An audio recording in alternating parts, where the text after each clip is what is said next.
সবাই কেমন আছেন?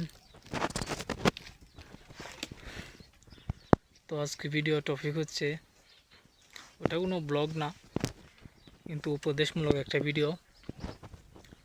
যদি দেখেন সম্পূর্ণ ভিডিওটা, আমি আশা করি যে আপনাদের উপকারে আসবে।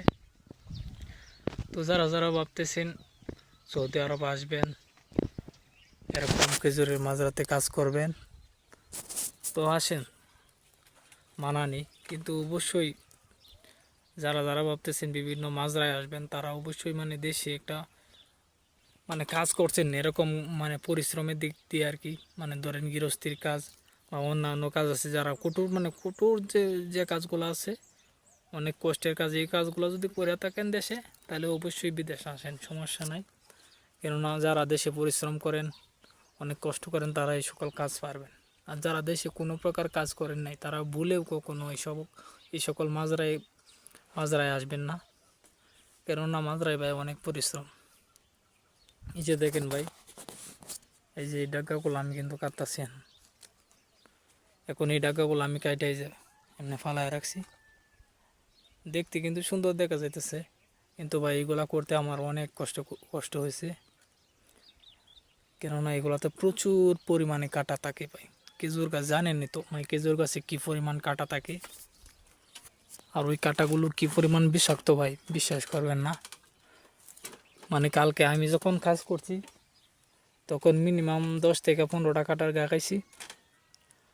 আর ওই গাগুলো কিন্তু ভাই অনেক, কি বলবো, এক প্রকারের শিং মাছ চিনেন তো, শিং মাছের কাটা, শিং মাছ যদি কাটা দেয়, তখন কি প্রকার ব্যথা থাকে, ঠিক সেম সেম খেজুরের কাটাও খুব বিষাক্ত।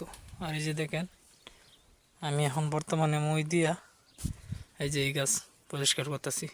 এটা তো সাধারণ ছোটো, কিন্তু এর থেকে অনেক বিশাল বড় বড় গাছ আছে, যেইগুলো মূলত আপনার বড় বড় মই আছে, তারপরেও মই দিয়ে নাগাল পাওয়া যায় না, এরপরেও অনেক কষ্ট করে উঠতে হয়।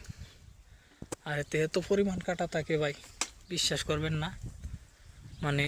পায়ের নিচে জুতা থাকে, জুতা দিয়ে অনেক সময় ঢুকে পড়ে কাটা।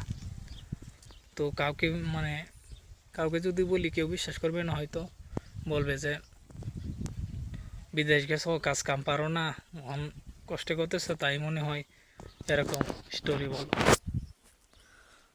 আসলে ভাই বাস্তবতা ভাই অনেক কঠিন। যদি বিশ্বাস না হয়, একবার বিদেশ আসেন, অবশ্যই বাস্তবতা কি সেটা বুঝতে পারবেন, প্লাস টাকার যে কী গুরুত্ব সেটাও বুঝতে পারবেন।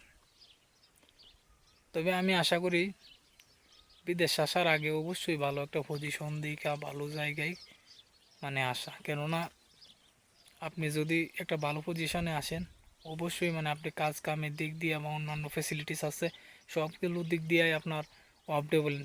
আমি যে মাজরায় কাজ করি, মূলত মাজরায় কোনো ছুটি নাই, সপ্তাহ 7 দিন, সপ্তাহের 7 দিন আপনার মাজরায় কাজ করতে হয়, কোনো অফডে নেই। কিন্তু আপনি যদি কোম্পানি বিষয়ে আসেন, বা বিভিন্ন বিভিন্ন অন্যান্য আরও রেস্টুরেন্ট বলেন, কফি শপ বলেন, বিভিন্ন হসপিটালস বলেন, এরকম বিভিন্ন বিষয় যদি আপনি আসেন, তাহলে অবশ্যই সপ্তাহে 1 দিন ছুটি পাবেন। আমরা যে মাজরায় আছি, কোনো ছুটি নাই, এছাড়া প্রতিনিয়ত ভাই কাজ করতে হয়, কোনো ডিউটির কোনো শেষ নেই ভাই। আর পরিশ্রম তো প্লাস আছি। তো আশা করি ভিডিওটা দেখবেন, আর অবশ্যই ভিডিওটা বেশি বেশি শেয়ার করবেন, প্লাস আমার চ্যানেলটাকে সাবস্ক্রাইব করে পাশে থাকবেন। ধন্যবাদ সবাইকে। আসসালামু আলাইকুম।